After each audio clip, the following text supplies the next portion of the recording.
Hello everyone. आज हम maths का फर्स्ट चैप्टर स्टार्ट करेंगे which is relations and functions. Relations and functions के बेसिक कंसेप्ट के बारे में आप क्लास 11th में भी पढ़ चुके हैं। इस चैप्टर में हम रिलेशंस एंड फंक्शंस के टाइप्स के बारे में पढ़ेंगे। आजकल टेक्नोलॉजी इतनी एडवांस हो गई है कि हमारे हर किसी काम को करने के लिए कोई ना कोई मशीन बनी हुई है।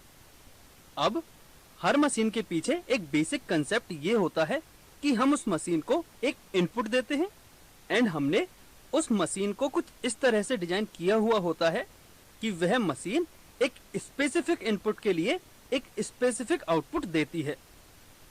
फॉर एग्जाम्पल, आपने अपने घरों में लगे हुए फैंस को देखा होगा। उनके इनपुट के लिए रेगुलेटर्स लगे हुए होते हैं। जब आप रेगुलेटर्स को एक लेवल से चेंज करते हो तो फैन की स्पीड भी एक फिक्स्ड अमाउंट से चेंज हो जाती है। मतलब आपने रेगुलेटर से कुछ इनपुट दिया एंड आउटपुट के तौर पर हमारे फैन की स्पीड चेंज हो गई। अब आप यदि सभी मशीन्स को देखो तो सभी मशीन्स इसी कंसेप्ट पर वर्क करती हैं कि हम उनमें कुछ इनपुट देते हैं एंड मशीन उस पर्टिकुलर इनपुट के लिए एक पर्टिकुलर आउटपुट देती है। बेसिकली ये सभी मशीन एक फंक्शन की तरह वर्क करती हैं जिसमें हम कोई इनपुट देते हैं एंड ये मशीन अपनी डिजाइन के अकॉर्डिंग आउटपुट प्रोवाइड करती हैं। अब हम एक और एग्जांपल देखते हैं। लेट किसी मोबाइल में एक नंबर 123456 डमी नेम से सेव है।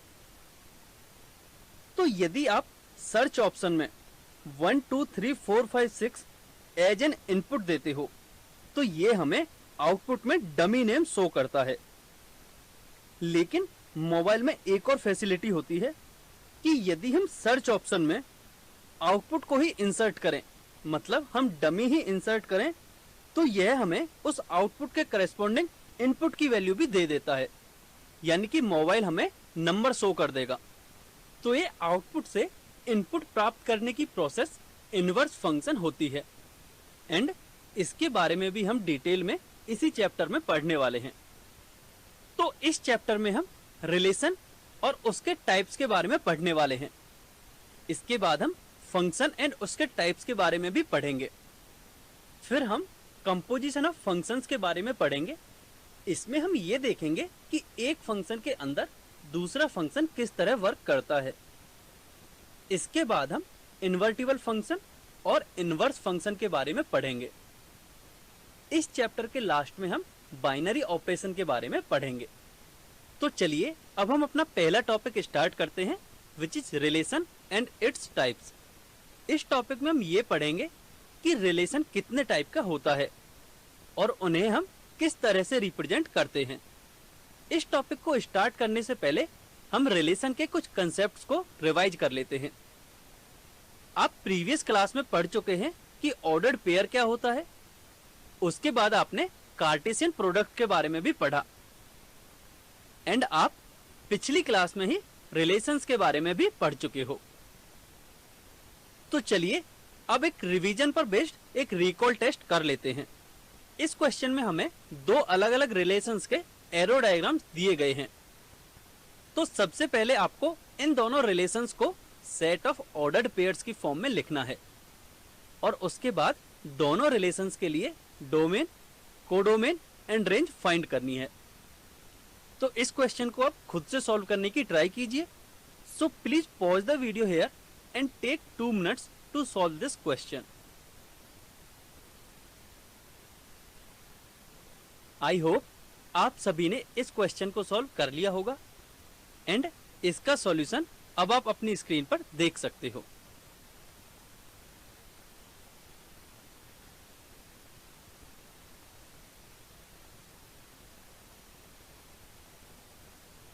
अब इस वीडियो में हम टाइप्स ऑफ रिलेशंस के बारे में पढ़ने वाले हैं।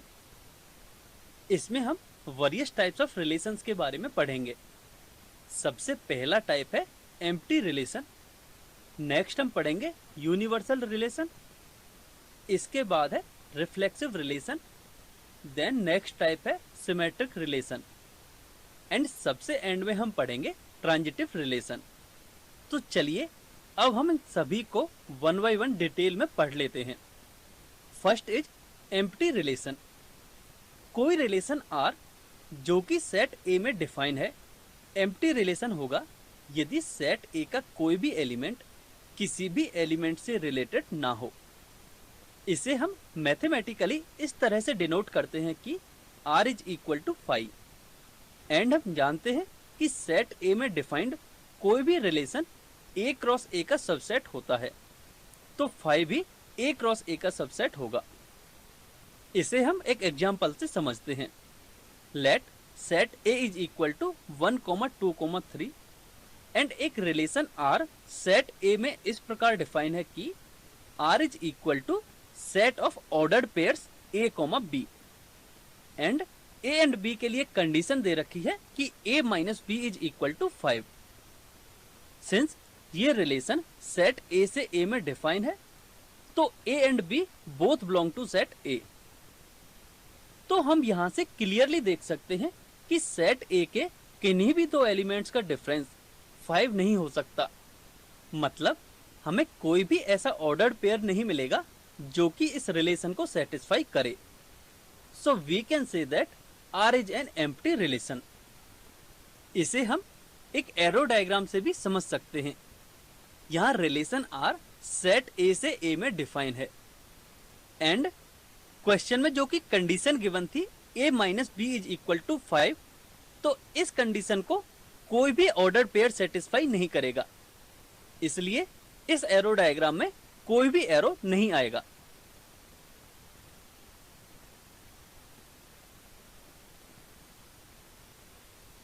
रिलेशन का अगला टाइप है यूनिवर्सल रिलेशन। जैसा कि नाम से ही स्पष्ट है कि माना कोई रिलेशन R सेट A में डिफाइन है, तब यदि सेट A का प्रत्येक एलिमेंट सेट A के सभी एलिमेंट्स से रिलेटेड है, तब वह यूनिवर्सल रिलेशन कहलाता है। अब सिंस प्रत्येक एलिमेंट सभी एलिमेंट से रिलेटेड है, तो इसका मतलब Cartesian product A cross A relation R के इक्वल होगा। तब हम इसे मैथमेटिकली इस प्रकार डिनोट करेंगे कि R is equal to A cross A। इसे भी हम एक एग्जाम्पल से समझ सकते हैं।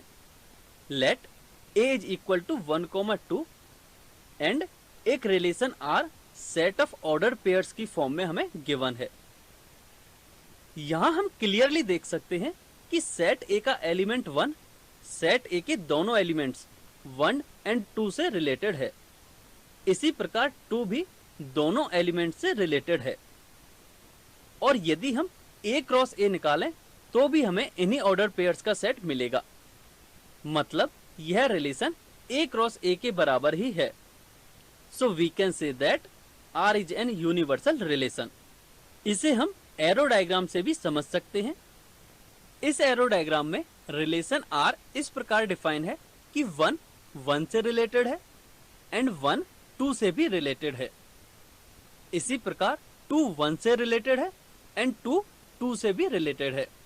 तो हम इस एरो डायग्राम से भी देख सकते हैं कि जो रिलेशन R है वह A क्रॉस A के इक्वल है।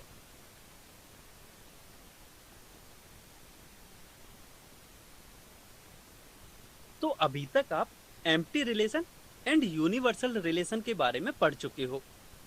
तो अब हम रिलेशन के अगले टाइप के बारे में पढ़ेंगे, जो कि है रिफ्लेक्सिव रिलेशन। माना कोई रिलेशन R सेट A में डिफाइन है, तब यदि सेट A का प्रत्येक एलिमेंट खुद से भी रिलेटेड हो तो वह रिफ्लेक्सिव रिलेशन होता है। मैथमेटिकली हम इसे लिखते हैं element A is related to A for all A belongs to set A। इसे हम एक एग्जाम्पल से समझते हैं। Let set A is equal to 1, 2, 3 and एक रिलेशन दे रखा है जो कि हमें सेट ऑफ ऑर्डर्ड पेयर्स की फॉर्म में गिवन है।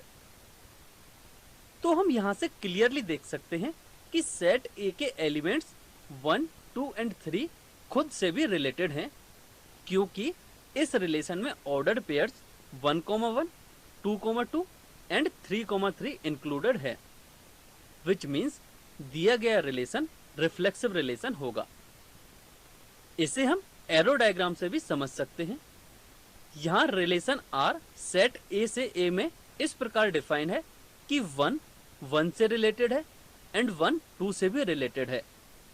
इसी तरह एलिमेंट 2 2 से रिलेटेड है एंड 2 3 से भी रिलेटेड है एंड एलिमेंट 3 3 से रिलेटेड है। तो हम यहाँ से देख सकते हैं कि इस रिलेशन के अकॉर्डिंग सेट ए के सभी एलिमेंट खुद से भी रिलेटेड हैं। इसलिए ये गिवन रिलेशन रिफ्लेक्सिव रिलेशन होगा।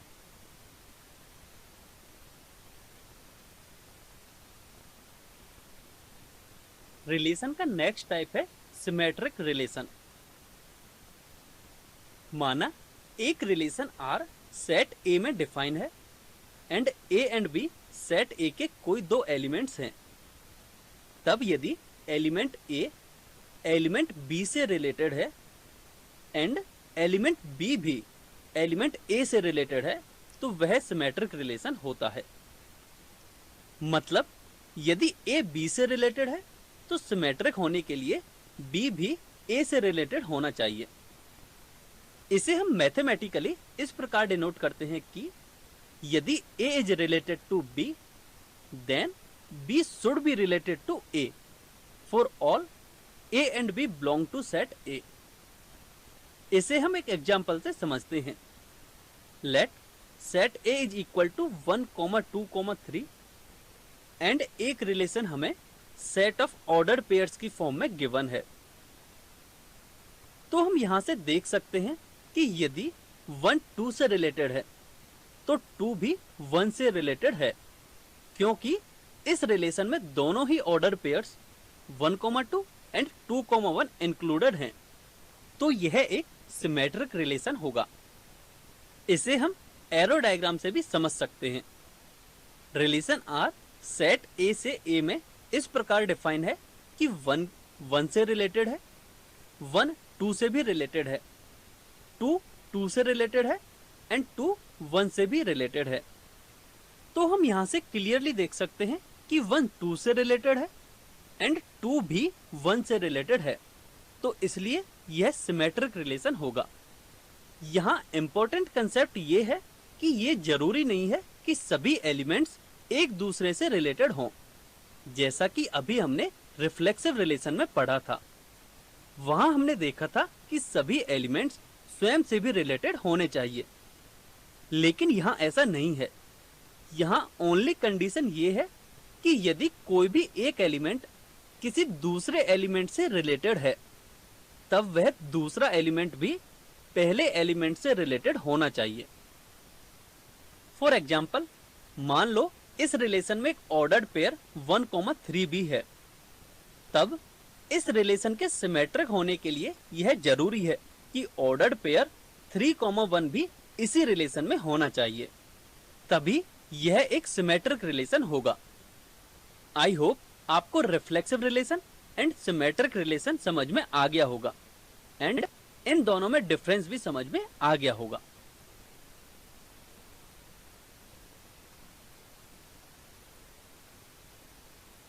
इस वीडियो में हम रिलेशन के लास्ट टाइप के बारे में पढ़ने वाले हैं, जो कि है ट्रांजिटिव रिलेशन। माना एक रिलेशन आर सेट ए में डिफाइन है and A B and C set A के एलिमेंट्स हैं। तब यदि एलिमेंट ए एलिमेंट बी से रिलेटेड है and element B element C से रिलेटेड है, तब उस रिलेशन के ट्रांजिटिव होने के लिए यह जरूरी है कि ए भी सी से रिलेटेड हो। मतलब यदि ordered pairs A, B and B, C relation R के एलिमेंट्स हैं, तब उस रिलेशन आर के ट्रांजिटिव होने के लिए यह जरूरी है कि ऑर्डर्ड पेयर ए, सी भी उसी रिलेशन में हो।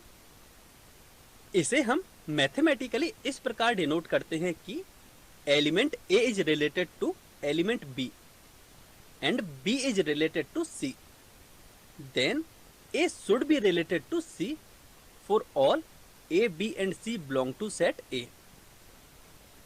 इसे हम एक एग्जांपल से समझते हैं।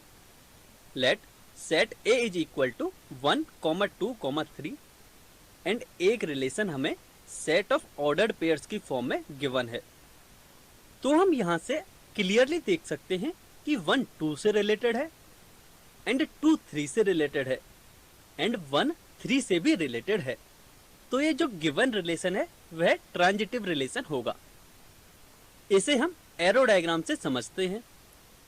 रिलेशन आर कुछ इस तरह से डिफाइन है कि 1 1 से रिलेटेड है एंड 1 2 से रिलेटेड है एंड 1 3 से भी रिलेटेड है। इसी प्रकार 2 1 से रिलेटेड है एंड 2 2 से रिलेटेड है एंड 2 3 से भी रिलेटेड है। तो अब यदि हम इस एरो डायग्राम से भी देखें तो 1 2 से रिलेटेड है एंड 2 1 से रिलेटेड है एंड ट्रांजिटिव रिलेशन की कंडीशन के अकॉर्डिंग 1 1 से रिलेटेड होना चाहिए, जो कि यहाँ रिलेटेड है। इसका मतलब कि जो गिवन रिलेशन है वह ट्रांजिटिव होगा। इसे हम एक दूसरे कॉम्बिनेशन से भी देख सकते हैं। यहाँ हम देख सकते हैं कि 2 1 से रिलेटेड है एंड 1 3 से रिलेटेड है। तो ट्रांजिटिव होने के लिए 2 3 से रिलेटेड होना चाहिए एंड ऑर्डर्ड पेयर 2 3 यहाँ प्रेजेंट है। तो यहाँ भी हमारे ट्रांजिटिव रिलेशन की कंडीशन सेटिस्फाई हो रही है। अब हम एक और एग्जांपल लेते हैं। इस एग्जांपल में हमें एक relation set of ordered pairs की फॉर्म में गिवन है। अगर हम यहाँ से चेक करें तो 1 2 से रिलेटेड है एंड 2 1 से रिलेटेड है। तो इस रिलेशन के ट्रांजिटिव होने के लिए 1 1 से रिलेटेड होना चाहिए और हम यहाँ देख सकते हैं कि 1 1 भी एक इसका ऑर्डर्ड पेयर है। इसका मतलब यह रिलेशन एक ट्रांजिटिव रिलेशन होना चाहिए। लेकिन यदि हम किसी दूसरे सेट ऑफ ऑर्डर्ड पेयर्स को देखें, फॉर एग्जांपल यदि यहाँ देखें कि 1 2 से रिलेटेड है एंड 2 3 से रिलेटेड है, तो इस रिलेशन के ट्रांजिटिव होने के लिए 1 3 से रिलेटेड होना चाहिए, यानी कि एक ऑर्डर्ड पेयर इसमें 1 3 भी होना चाहिए, जो कि नहीं है। इसका मतलब यह रिलेशन ट्रांजिटिव रिलेशन नहीं होगा। तो यहां से हम ये कंक्लूड कर सकते हैं कि यदि ऑर्डर्ड पेयर का कोई एक कॉम्बिनेशन ट्रांजिटिव रिलेशन के कंडीशन को सेटिस्फाई कर रहा है तो वह रिलेशन ट्रांजिटिव होगा, ये हम नहीं कह सकते। इसके लिए हमें सारे पॉसिबल ऑर्डर्ड पेयर्स देखने होंगे, यानी कि हमें ए बी एंड सी की सभी पॉसिबल वैल्यूज के लिए ये चेक करना होगा कि यदि ordered pairs A B and B C किसी रिलेशन में इंक्लूडेड हैं, तो उसके ट्रांजिटिव होने के लिए यह जरूरी है कि ऑर्डर्ड पेयर ए सी भी उसी रिलेशन में हो। अगर ए सी उस रिलेशन में नहीं होगा तो वह रिलेशन ट्रांजिटिव नहीं होगा। तो अब आपको रिलेशंस के सभी टाइप्स अच्छी तरह से समझ में आ गए होंगे। अब टाइप्स ऑफ रिलेशन में लास्ट एंड सबसे इंपॉर्टेंट कंसेप्ट ये है कि यदि कोई relation reflexive, symmetric and transitive है तो वह रिलेशन इक्विवेलेंस रिलेशन कहलाता है। इस टॉपिक से एग्जाम में ज्यादातर क्वेश्चंस इक्विवेलेंस रिलेशन पर बेस्ड ही पूछे जाते हैं।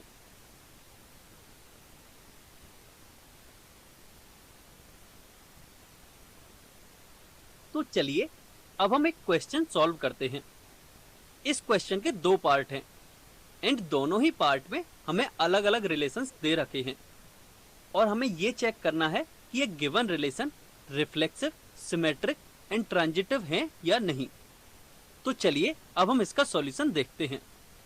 सबसे पहले हम फर्स्ट पार्ट की बात करते हैं, जिसमें हमें एक सेट ए कुछ इस तरह से गिवन है एंड एक रिलेशन है जो कि set of ordered pairs x, y है एंड x एंड y में एक रिलेशन दे रखा है कि 3x - y is equal to 0। अब since relation R set A में डिफाइन है तो x एंड y दोनों ही सेट A के एलिमेंट होंगे। तो हम सबसे पहले इस रिलेशन के लिए ऑर्डर्ड पेयर फाइंड करते हैं। सिंस रिलेशन है 3x - y is equal to 0, तो हम सबसे पहले x की वैल्यू 1 रखते हैं एंड इसके करस्पॉन्डिंग हमारे y की वैल्यू मिलेगी 3। इसी प्रकार हम x की अलग अलग वैल्यूज रख के y की वैल्यूज निकाल सकते हैं। अब आपने यहां देखा कि x इज इक्वल टू 5 के लिए y की वैल्यू हमें 15 मिल रही है, लेकिन एलिमेंट 15 सेट A का एलिमेंट नहीं है। That means 15 does not belongs to A।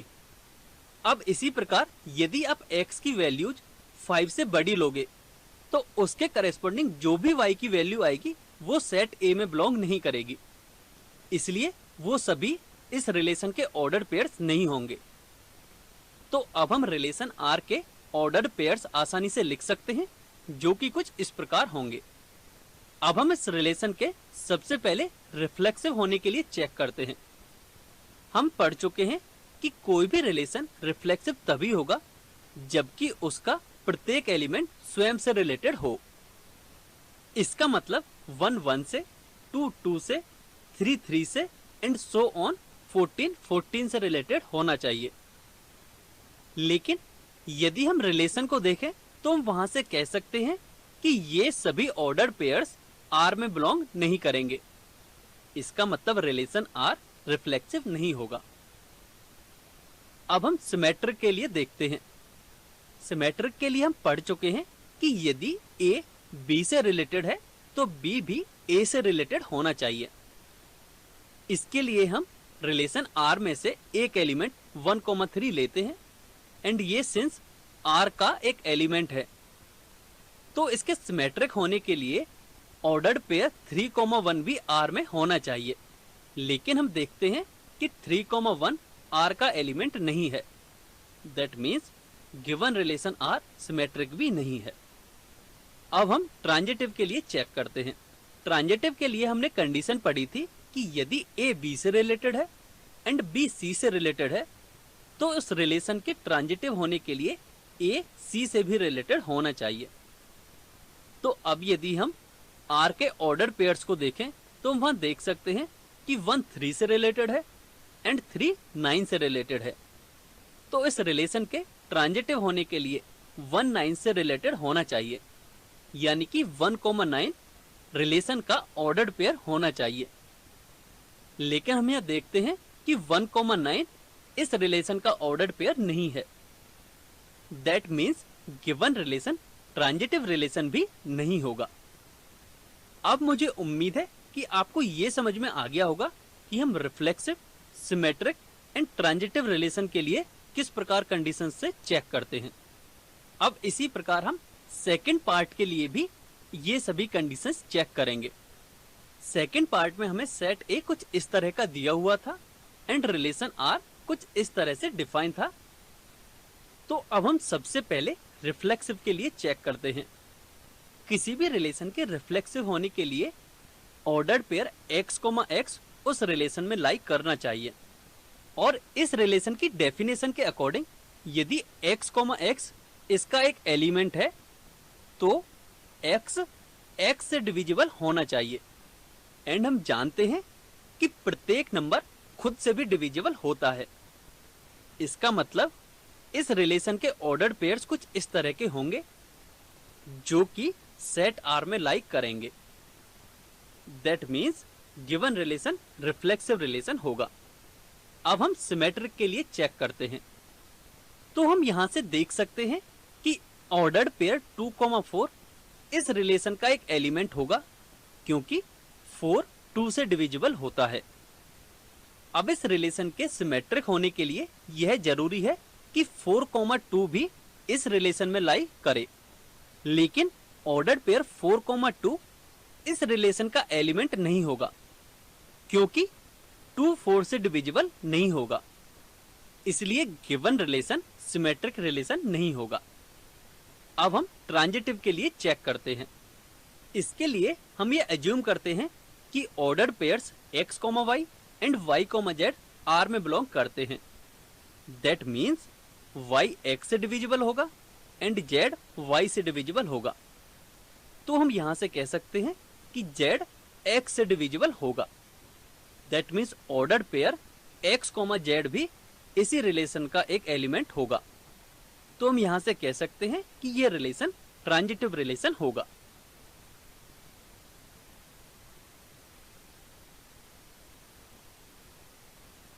तो चलिए अब हम एक और क्वेश्चन सॉल्व करते हैं। इस क्वेश्चन में हमें एक रिलेशन R दिया हुआ है एंड ये relation R set of real numbers के सेट R से R में डिफाइन है और हमें ये चेक करना है कि गिवन रिलेशन रिफ्लेक्सिव, सिमेट्रिक या ट्रांजिटिव होगा या नहीं। तो चलिए अब हम इसका सॉल्यूशन डिस्कस करते हैं। क्वेश्चन में रिलेशन R कुछ इस तरह से डिफाइन है। तो अब हम सबसे पहले रिफ्लेक्सिव के लिए चेक करते हैं। तो इस रिलेशन के रिफ्लेक्सिव होने के लिए यह जरूरी है कि ऑर्डर्ड पेयर A, इस रिलेशन का एक एलिमेंट हो। जब A, इस रिलेशन का एक एलिमेंट होगा तो वह इस रिलेशन की कंडीशन को भी सेटिस्फाई करेगा, जो कि होगी A is less than equal to A cube. तो जब आप A की एक या एक से बड़ी कोई भी वैल्यू लोगे तो वह इस कंडीशन को सेटिस्फाई करेगा। लेकिन यदि आप A की वैल्यू 1 से छोटी लोगे तो वह इस कंडीशन को सेटिस्फाई नहीं करेगा। फॉर एग्जाम्पल, यदि हम A की वैल्यू 1/2 लें तो रिलेशन की गिवन कंडीशन के according we get 1/2 is less than equal to 1/2 का होल क्यूब। एंड जब हम इसे सॉल्व करेंगे तो हम वहां से देखेंगे कि यह इनइक्वलिटी ट्रू नहीं है। दैट मीन्स ऑर्डर्ड पेयर 1/2, 1/2 इस रिलेशन R का एलिमेंट नहीं होगा। तो हम कह सकते हैं कि यह रिलेशन रिफ्लेक्सिव नहीं होगा। अब इसी तरह आप सिमेट्रिक एंड ट्रांजिटिव के लिए भी चेक कर सकते हैं। तो इस रिलेशन के सिमेट्रिक एंड ट्रांजिटिव होने की कंडीशंस को आप खुद से चेक करने की कोशिश कीजिए। तो अब आप इस वीडियो को 3 मिनट के लिए यहीं पॉज कीजिए और इसको आगे सॉल्व करने की कोशिश कीजिए। आई होप आप में से काफी स्टूडेंट्स ने इस क्वेश्चन को कंप्लीटली सॉल्व कर लिया होगा। तो चलिए अब हम इसका सॉल्यूशन आगे डिस्कस करते हैं। हम सिमेट्रिक के लिए चेक करते हैं। तो ऑर्डर्ड पेयर 1, 3 इस रिलेशन R का एक एलिमेंट होगा, क्योंकि यह इस रिलेशन की कंडीशन को सेटिस्फाई कर रहा है। अब इस रिलेशन के सिमेट्रिक होने के लिए यह जरूरी है कि ऑर्डर्ड पेयर 3, 1 इसी रिलेशन का एक एलिमेंट होना चाहिए। लेकिन ऑर्डर्ड पेयर 3, 1 इस रिलेशन का एलिमेंट नहीं होगा, क्योंकि यह इस रिलेशन की कंडीशन को सेटिस्फाई नहीं कर रहा है। इसलिए गिवन रिलेशन सिमेट्रिक नहीं होगा। अब हम ट्रांजिटिव के लिए चेक करते हैं। तो जब हम ट्रांजिटिव के लिए चेक करेंगे तो हम देखते हैं कि ये दोनों ऑर्डर्ड पेयर इस रिलेशन R के एलिमेंट होंगे, क्योंकि ये दोनों ही इस रिलेशन की कंडीशन को सेटिस्फाई कर रहे हैं। लेकिन 3, 6/5 इस रिलेशन का एलिमेंट नहीं है, क्योंकि यह इसकी कंडीशन को सेटिस्फाई नहीं कर रहा है। इसलिए गिवन रिलेशन ट्रांजिटिव भी नहीं होगा।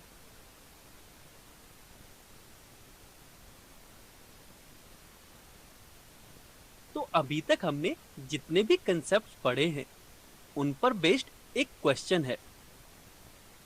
इस क्वेश्चन में हमें एक सेट गिवन है जो कि है L and L XY plane में प्रेजेंट सभी लाइंस का सेट है।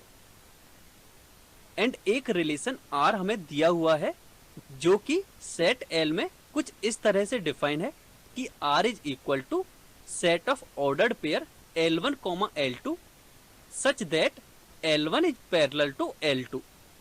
तब हमें ये प्रूव करना है कि R एक इक्विवेलेंस रिलेशन होगा, और इसके बाद हमें उन सभी लाइंस का सेट फाइंड करना है जो कि line y is equal to 2x + 4 से रिलेटेड हो। तो अब आप इस क्वेश्चन को खुद से सॉल्व करने की ट्राई कीजिए। So please pause the video here and take 4 minutes to solve this question. I hope आप में से काफी स्टूडेंट्स ने इस क्वेश्चन को सॉल्व कर लिया होगा। तो चलिए अब हम इसका सॉल्यूशन डिस्कस करते हैं। सबसे पहले हम इस रिलेशन को रिफ्लेक्सिव के लिए चेक करते हैं। रिफ्लेक्सिव होने के लिए हम पढ़ चुके हैं कि प्रत्येक एलिमेंट स्वयं से रिलेटेड होना चाहिए, एंड इस रिलेशन की कंडीशन के अकॉर्डिंग स्वयं से रिलेटेड होने का मतलब ये है लाइन स्वयं से पैरेलल होनी चाहिए। एंड हम जानते हैं कि प्रत्येक लाइन खुद से पैरेलल होती है। इसका मतलब ordered pair L1, L1 R का ही एक एलिमेंट होगा। That means given relation R reflexive होगा। अब हम सिमेट्रिक के लिए चेक करते हैं। यदि कोई लाइन L1 L2 के पैरेलल है तो इसका मतलब लाइन L2 भी L1 के पैरेलल होगी। तो हम यहां से देख सकते हैं कि L1 L2 से रिलेटेड है एंड L2 भी L1 से रिलेटेड है। That means ordered pairs L1, L2 and L2, L1 दोनों ही रिलेशन R के एलिमेंट्स होंगे, इसलिए गिवन रिलेशन सिमेट्रिक भी होगा। अब हम ट्रांजिटिव के लिए चेक करते हैं। यदि लाइन L1 L2 के पैरेलल है एंड लाइन L2 L3 के पैरेलल है तो हम इस डायग्राम से भी देख सकते हैं कि line L1 and L3 parallel हैं। तो हम यहां से कह सकते हैं कि L1 L2 and L2 L3 यदि R के ही एलिमेंट हैं देन L1, L3 भी R का ही एक एलिमेंट होगा। That means given relation transitive भी होगा। तो हम यहां से देख सकते हैं कि जो गिवन रिलेशन है वह रिफ्लेक्सिव है, सिमेट्रिक है एंड ट्रांजिटिव भी है। यानी कि हम कह सकते हैं कि जो गिवन रिलेशन है R वह एक इक्विवेलेंस रिलेशन होगा।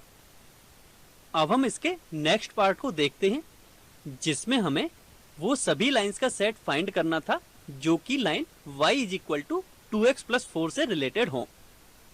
अब इस लाइन से रिलेटेड होने का मतलब ये है कि हमें उन सभी लाइंस का सेट फाइंड करना है जो कि y = 2x + 4 के पैरेलल हो, क्योंकि हमें रिलेशन गिवन है कि L1 is parallel to L2। तो इन लाइंस के रिलेटेड होने का मतलब ये है कि ये लाइन y = 2x + 4 के पैरेलल होनी चाहिए। अब यदि हम y = 2x + 4 का स्लोप फाइंड करें तो वह 2 के इक्वल होगा। एंड हम जानते हैं कि पैरेलल लाइंस का स्लोप सेम होता है। दैट मीन्स हमें लाइन y = 2x + 4 के पैरेलल जो भी लाइन मिलेंगी उनका इक्वेशन होगा y = 2x + c, जहां c हमारा कोई भी रियल नंबर हो सकता है। आई होप आपको इस टॉपिक के सारे कंसेप्ट्स अच्छी तरह से समझ में आ गए होंगे। अब इस टॉपिक की समरी कुछ इस प्रकार है कि हमने इसमें अलग अलग टाइप्स के रिलेशन के बारे में पढ़ा और उनके लिए क्या क्या कंडीशंस होती हैं ये भी पढ़ा। इसके बाद हमने ये देखा कि यदि कोई relation reflexive, symmetric and transitive है तो वह रिलेशन इक्विवेलेंस रिलेशन होगा। अब आपको अपनी बुक से ये सभी क्वेश्चंस सॉल्व करने हैं।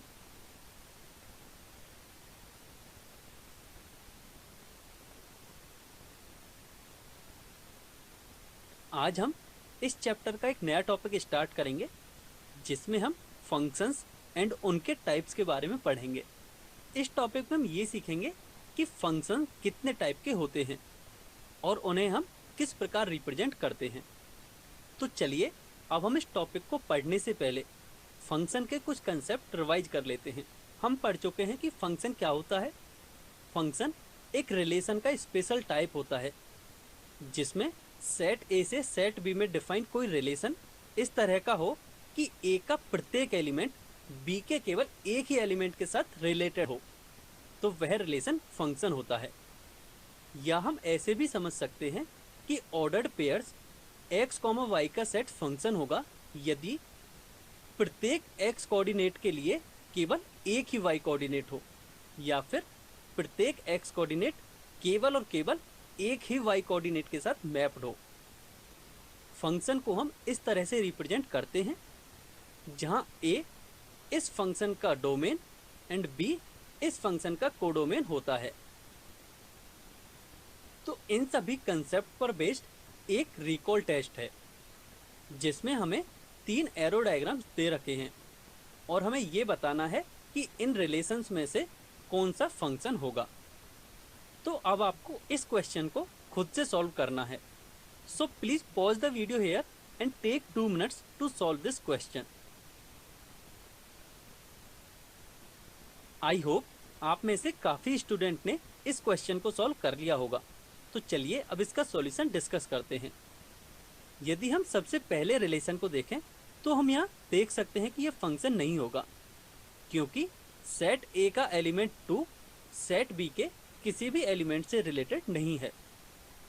इसी प्रकार यदि हम सेकंड एरो डायग्राम को देखें तो यहाँ भी फंक्शन नहीं होगा, क्योंकि सेट ए का एलिमेंट 1 सेट बी के दो अलग अलग एलिमेंट्स के साथ रिलेटेड है। अब यदि हम थर्ड एरो डायग्राम को देखें तो हम देख सकते हैं कि यहाँ फंक्शन होगा, क्योंकि ए का प्रत्येक एलिमेंट बी के किसी न किसी एलिमेंट के साथ रिलेटेड है। अब हम डोमेन, रेंज एंड कोडोमेन के बारे में भी पढ़ चुके हैं। यदि हम थर्ड एरो डायग्राम को देखें तो इसका डोमेन होगा 1, 2, 3, 4 एंड इसका कोडोमेन होगा P, Q, R, S, T। And अब यदि हम इसके रेंज की बात करें तो रेंज होगी Q, R, S, क्योंकि B के केवल Q, R, S he A के किसी न किसी एलिमेंट से रिलेटेड हैं।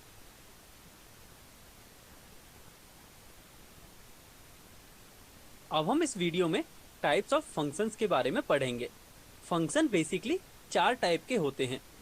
पहला 1-1, दूसरा मेनी वन, तीसरा ऑन टू एंड चौथा इनटू फंक्शन। इस वीडियो में हम 1-1 फंक्शन के बारे में पढ़ेंगे।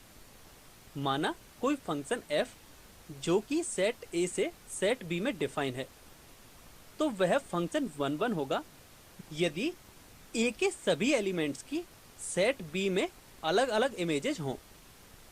मतलब सेट A के किन्हीं भी दो एलिमेंट्स की सेट B में सेम इमेज नहीं होनी चाहिए।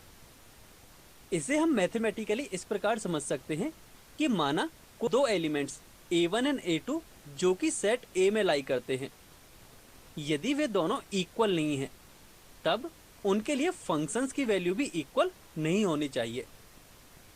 इसे हम एरो डायग्राम से भी समझ सकते हैं।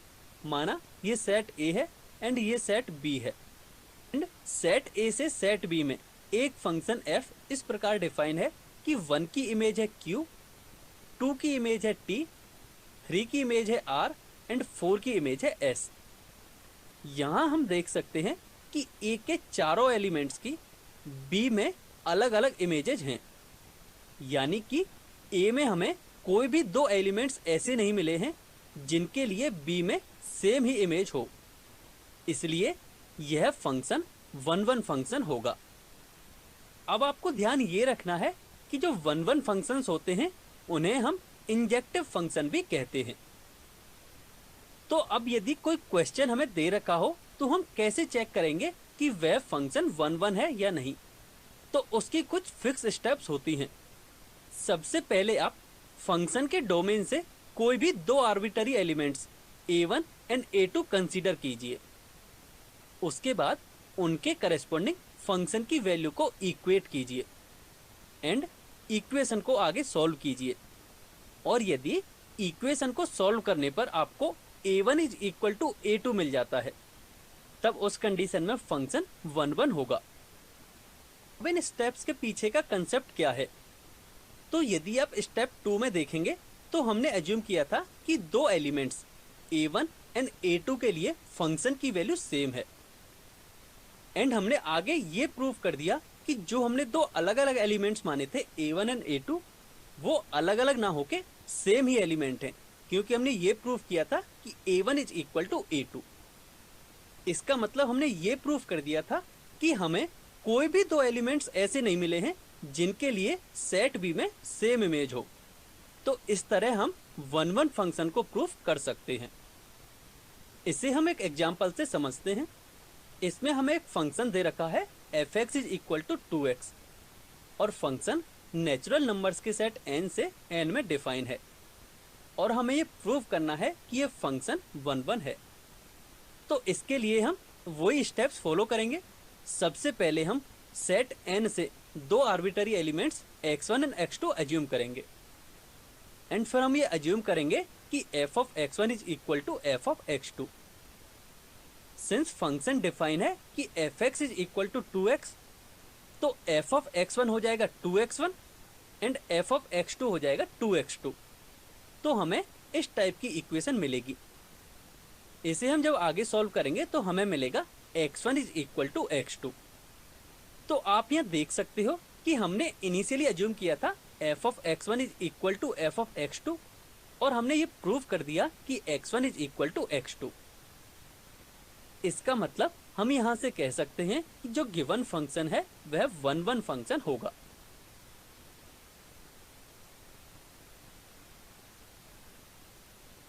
अब हम इस वीडियो में फंक्शंस के एक नए टाइप के बारे में पढ़ने वाले हैं, जो कि है मैनी वन फंक्शंस। तो मैनी वन फंक्शंस क्या होते हैं? माना कोई फंक्शन f सेट A से सेट B में डिफाइन है, तब सेट A के दो अलग अलग एलिमेंट्स की यदि सेट B में सेम ही इमेज है तो वह फंक्शन मैनी वन फंक्शन होता है। आप इसे ऐसे भी समझ सकते हो कि यदि फंक्शन 1-1 नहीं है तो वह मैनी वन फंक्शन होगा, क्योंकि मैनी वन फंक्शन की डेफिनेशन से हम देख सकते हैं कि मैनी वन फंक्शन 1-1 फंक्शन से जस्ट अपोजिट है। इसे हम मैथमेटिकली इस प्रकार डिनोट कर सकते हैं कि माना दो एलिमेंट्स a1 एंड a2 दोनों ही सेट A के एलिमेंट हैं and a1 is not equal to a2, तब फंक्शन के मैनी वन होने के लिए जरूरी है कि f of a1 is equal to f of a2। इसे हम एरो डायग्राम से कुछ इस तरह से समझ सकते हैं कि माना ये सेट A है एंड ये सेट B है, and function f set A से सेट B में कुछ इस तरह से डिफाइन है कि 1 की इमेज है Q, 2 की इमेज है T, 3 की इमेज है R एंड 4 की भी इमेज है R। तो आप यहाँ देख सकते हो कि सेट A के एलिमेंट्स 3 एंड 4 की सेट B में सेम ही इमेज है, जो कि है R। इसलिए यह फंक्शन मैनी वन फंक्शन होगा। अब जैसे आपने 1-1 फंक्शंस को प्रूव करने की कुछ स्टेप्स देखी थी, उसी प्रकार मैनी वन फंक्शन को भी प्रूव करने की स्टेप्स होती हैं। सबसे पहली स्टेप ये है कि इसमें भी हम दो arbitrary elements a1 and a2 consider करते हैं, जो कि दोनों ही फंक्शन के डोमेन से होने चाहिए। फिर हम अज्यूम करते हैं कि f of a1 is equal to f of a2 and equation को सॉल्व करते हैं। अब इक्वेशन को सॉल्व करने के बाद यदि हमें a1 is not equal to a2 मिले तो function f many one function होता है। आप इन स्टेप से क्लियरली देख सकते हो कि many one function and 1-1 functions को चेक करने की जो स्टेप्स हैं, उनमें से स्टार्टिंग की दो स्टेप्स तो सेम है, एंड यदि थर्ड स्टेप में हमें a1 is equal to a2 मिलता है तो फंक्शन 1-1 होगा, and a1 is not equal to a2 मिलता है तो फंक्शन मैनी वन होगा। इसे हम एक एग्जांपल से भी समझ सकते हैं। माना एक फंक्शन f है जो कि सेट ऑफ इंटीजर्स i से सेट ऑफ नेचुरल नंबर्स में डिफाइन है, एंड फंक्शन गिवन है fx is equal to x square. तब हमें ये चेक करना है कि फंक्शन 1-1 होगा और मैनी वन होगा। तो चलिए अब हम इसका सॉल्यूशन देखते हैं। सबसे पहले हम दो arbitrary elements x1 and x2 assume करेंगे, एंड दोनों ही एलिमेंट्स इस फंक्शन के डोमेन में लाई करते हैं। अब हम f of x1 is equal to f of x2 assume करेंगे, एंड सिंस फंक्शन डिफाइन है fx is equal to x square, तो f ऑफ x1 हो जाएगा x1 square and f of x2 हो जाएगा x2 square, and given equation के according हम इन दोनों को इक्वल करेंगे। तो जब हम आगे सॉल्व करेंगे तो हमें मिलेगा x1 is equal two plus minus x2, यानी कि x1 या तो x2 के इक्वल होगा या फिर माइनस x2 के इक्वल होगा। तो हम यहाँ से देख सकते हैं कि हमने अज्यूम किया था f of x1 is equal to f of x2, and हमें x1 is not equal to x2 मिला था, क्योंकि हम यहाँ से डेफिनेटली ये नहीं कह सकते कि x1 is equal to x2 ही होगा। x1 is equal to minus x2 भी हो सकता है, इसलिए हम कहेंगे कि x1 is not equal to x2। तो हम कह सकते हैं कि given function many one function होगा।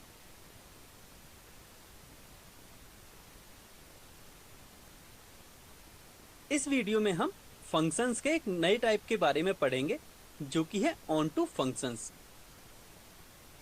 यदि कोई फंक्शन f जो कि सेट A से सेट B में डिफाइन है, वह ऑन टू फंक्शन कहलाएगा यदि B का प्रत्येक एलिमेंट सेट ए के किसी ना किसी एलिमेंट की इमेज हो। इसे हम मैथमेटिकली इस प्रकार भी समझ सकते हैं कि सेट बी में प्रेजेंट प्रत्येक एलिमेंट y के लिए सेट ए में कोई ना कोई एलिमेंट x ऐसा जरूर होगा जिसके लिए f of x is equal to y. इसे हम एरो डायग्राम से भी समझ सकते हैं। माना ये सेट a है एंड ये b है, एंड एक फंक्शन f सेट a से सेट b में कुछ इस प्रकार डिफाइन है कि 1 q से रिलेटेड है, 2 t से रिलेटेड है, 3 p से रिलेटेड है, 4 r से रिलेटेड है एंड 5 s से रिलेटेड है। तो हम यहाँ से इस डायग्राम से क्लियरली देख सकते हैं कि b के प्रत्येक एलिमेंट की सेट a में कोई ना कोई एक प्री इमेज है। अब हम इसे मैथमेटिकली कैसे चेक करेंगे कि कोई गिवन फंक्शन ऑन टू है या नहीं। तो सबसे पहले हम फंक्शन f की रेंज फाइंड करेंगे, एंड यदि फंक्शन f की रेंज फंक्शन f के कोडोमेन के इक्वल हो, एंड कोडोमेन होता है सेट b के इक्वल, तो इस कंडीशन में जो फंक्शन होगा वह ऑन टू फंक्शन होगा। यहाँ ध्यान रखने वाली बात यह है कि जो ऑन टू फंक्शन है उन्हें हम सर्जेक्टिव फंक्शन भी कहते हैं।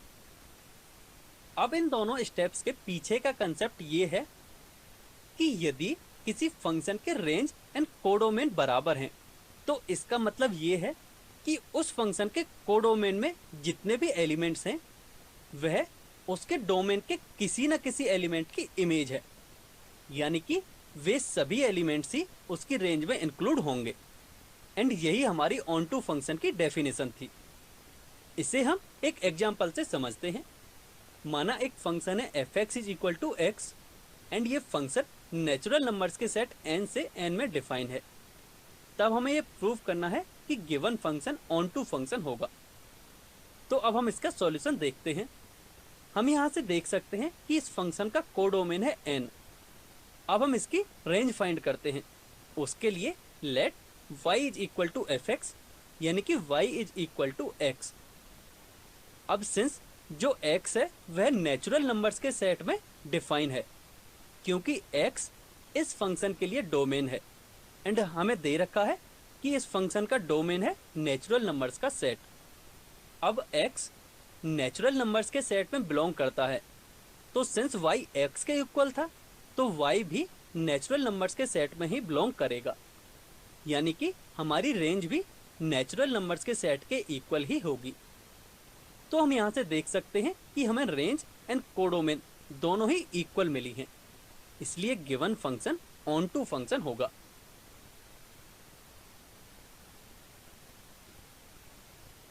अब इस वीडियो में हम फंक्शंस के लास्ट टाइप के बारे में पढ़ेंगे, जो कि है इनटू फंक्शन। अब इनटू फंक्शन क्या होता है? यदि कोई फंक्शन f जो कि सेट a से सेट b में डिफाइन है, वह कुछ इस प्रकार डिफाइन है कि सेट b में कम से कम एक एलिमेंट ऐसा है जो कि सेट a के किसी भी एलिमेंट की इमेज नहीं है, तो उस कंडीशन में फंक्शन f इनटू फंक्शन होगा। इसे हम एरो डायग्राम से भी समझ सकते हैं।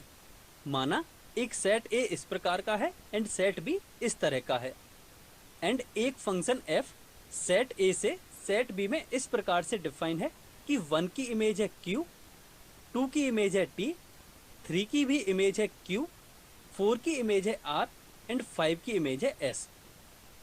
तो आप यहाँ क्लियरली देख सकते हो कि सेट b का एलिमेंट p सेट a के किसी भी एलिमेंट की इमेज नहीं है, यानी कि हमें सेट b में एक ऐसा एलिमेंट मिला है जो कि किसी भी एलिमेंट की इमेज नहीं है, इसलिए यह एरो डायग्राम एक इनटू फंक्शन का होगा। अब इनटू फंक्शन के चेक करने की क्या क्या स्टेप्स होती हैं? सबसे पहले इसमें भी हमें फंक्शन f की रेंज फाइंड करनी है, एंड यदि फंक्शन f की रेंज फंक्शन f के कोडोमेन के इक्वल ना हो तो वह फंक्शन इनटू फंक्शन होगा। आप यहाँ देख सकते हो कि अभी हमने ऑन टू फंक्शन पढ़ा था, वहाँ भी फर्स्ट स्टेप सेम थी, जहाँ हम फंक्शन f की रेंज ही फाइंड करते थे, लेकिन second step into and onto functions की अपोजिट है। यदि फंक्शन f की रेंज कोडोमेन के इक्वल है तो उस कंडीशन में फंक्शन ऑन टू फंक्शन होता है, एंड यदि रेंज कोडोमेन के इक्वल नहीं है तो उस कंडीशन में फंक्शन इनटू फंक्शन होता है। इसे भी हम एक एग्जांपल से समझते हैं। हमें एक फंक्शन दे रखा है f(x) = 2x और ये function set of natural numbers n से n में डिफाइन है। तब हमें ये प्रूव करना है कि गिवन फंक्शन इनटू फंक्शन होगा। तो चलिए अब हम इसका सॉल्यूशन डिस्कस करते हैं। हम यहाँ से देख सकते हैं कि गिवन फंक्शन के कोडोमेन है n।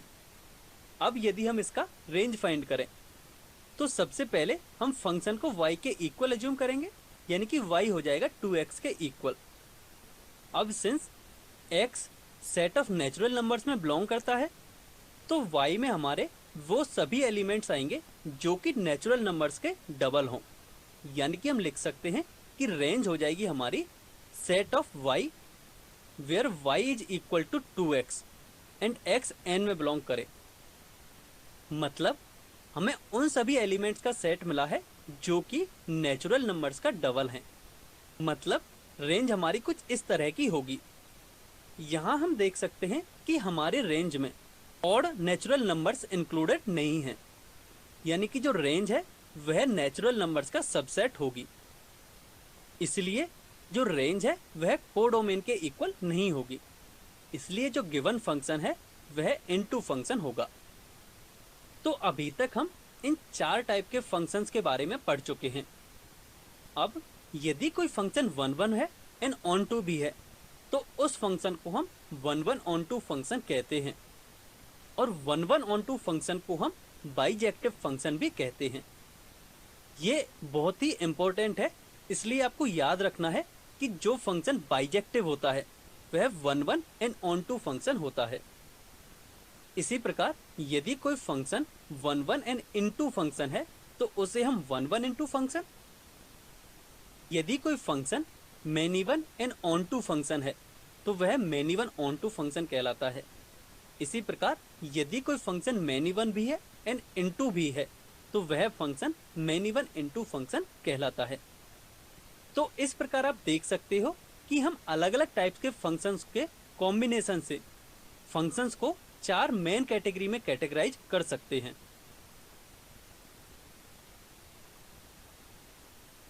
तो चलिए अब हम एक क्वेश्चन सॉल्व करते हैं। इस क्वेश्चन में हमें 2 अलग अलग फंक्शंस दे रखे हैं और हमें ये बताना है कि गिवन फंक्शन 1 1 है या ऑन टू है या फिर बाइजेक्टिव फंक्शन है। तो चलिए अब हम इनका सॉल्यूशन देख लेते हैं। सबसे पहले हम फर्स्ट फंक्शन की बात करते हैं। अब हम 1 1 चेक करने के लिए 2 एलिमेंट्स x1 एंड x2 इस प्रकार एज्यूम करते हैं कि f(x1) = f(x2), जहां एलिमेंट्स x1 एंड x2 दोनों ही फंक्शन f के डोमेन R में लाई करते हैं। अब हमारा फंक्शन डिफाइन है कि f(x) = 3 - 4x। तो यहाँ से हम f(x1) एंड f(x2) की वैल्यू फाइंड कर सकते हैं, जिससे कि हमें कुछ इस तरह की इक्वेशन मिलेगी। इसे जब हम आगे सॉल्व करेंगे तो हमें मिलेगा x1 = x2।